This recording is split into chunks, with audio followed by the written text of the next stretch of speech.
Frame data to many players is a really daunting thing to learn, and find it either useless and only for the highest level of the community.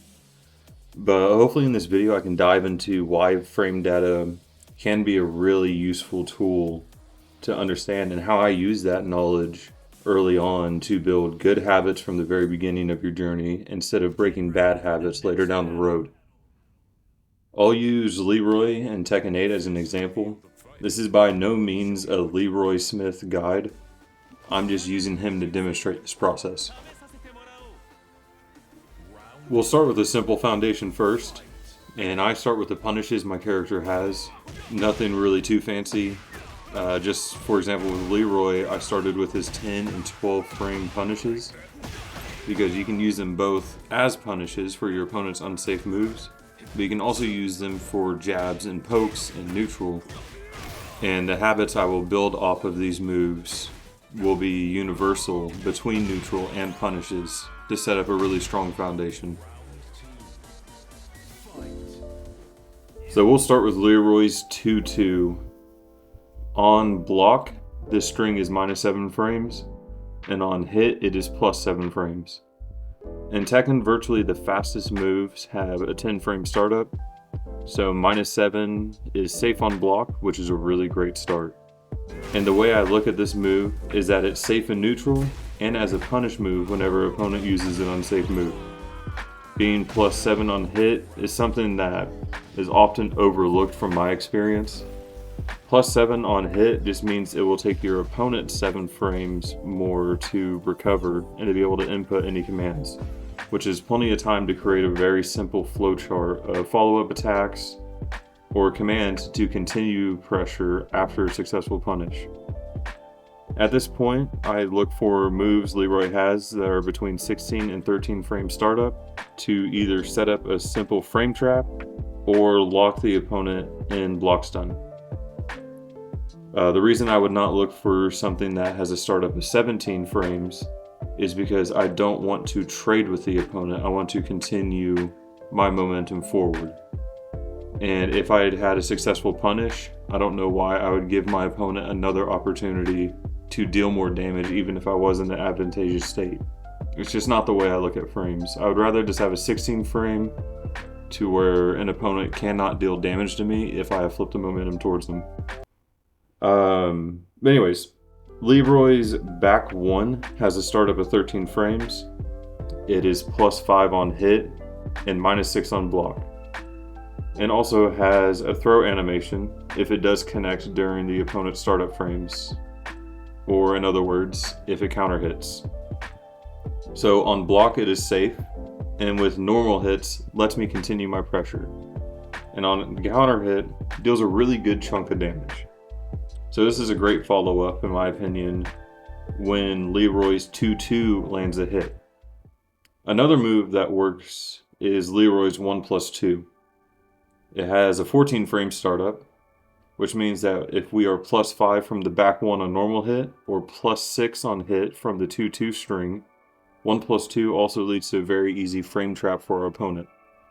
Because this move is also -6 on block, even if the opponent decides not to attack, I am safe for attempting to move. 1+2 also has its own follow-up, so the full string would be 1+2, 1+2, 1. If this move connects and you finish the string, it is a heat engager, which even further keeps up our aggression and the pressure on our opponents. It might sound like a data dump at first, but after figuring out all this information, I would make myself a chart that would look a little bit like this. This is just how I make my quote-unquote flowcharts for a character. I would just write it down in any way that it would make sense that this move leads to these options. Just something that can be clear and quick and a really good reference for you to have while you're playing. Now for Leroy's 10 frame jab and punish. The string I'm going to focus on for this video is Leroy's 1-2-4. And the reason for that is because it does transition into his hermit stance. Fighting game characters that have a stance usually means that you are going into that stance and losing your ability to block to have access to new moves. So I wanted to use the same process I did with Leroy's 2-2 string, but bring it into the realm of a fighting game character, and really whatever game you're playing that does have stance changes, to show how I would look at the frames differently while your character is in stance. So for Leroy's 1-2-4, on hit it leaves you +3, and on block it leaves you -9. Having +3 for frame advantage on hit means I'll be looking for a move while in stance that has somewhere between a 10 and 12 frame startup. His only 2 attacks that are in this range is his 2-3 string, which has a 12 frame startup, and his 4 1+2 with an 11 frame startup. Leroy's 2-3 string is +16 on hit and -9 on block, and his 4 1+2 string is +27 on hit and -14 on block. Between the 2 strings, Leroy's 2-3 is a better string because it is a safe route to exit Hermit stance, regardless if your opponent decides to block or if the move hits. But we're able to dive even deeper into this if we look at only the first attack of both of those strings. While in Hermit stance, 2 is a 12 frame jab that is +5 on hit and -6 on block, and safely transitions you out of Hermit stance. -6 on block is of course safe, which is great, but the +5 on hit sets me up for having the same flowchart created before with Leroy's 2-2 jab. It's really cool to have. But while in Hermit, his 4 is really unique, and we'll kind of need to make a flowchart just for that move itself.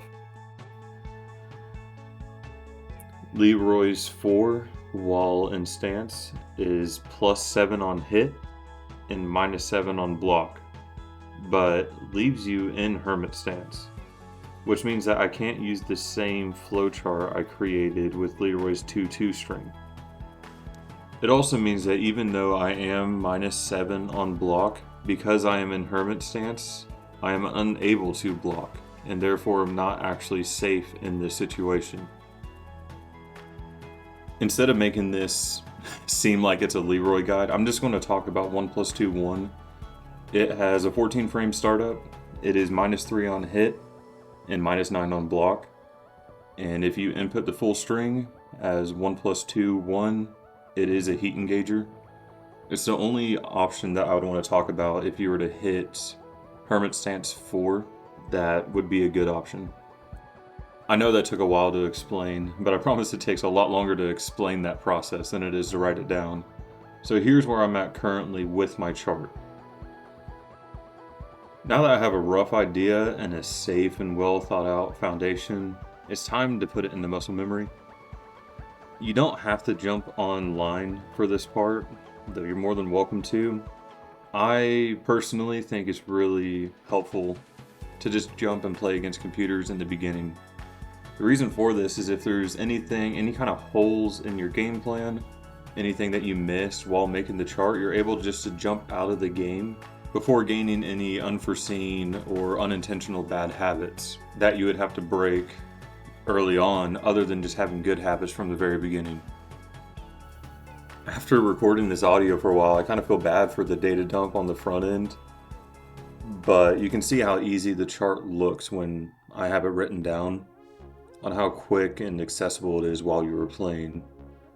And this process has the same logic across the roster, and I found it very useful in my growth because of this. And this is not how to get high on the ranks quickly hack or anything like that. This is my process for becoming a better fighting game player, since that is my main goal.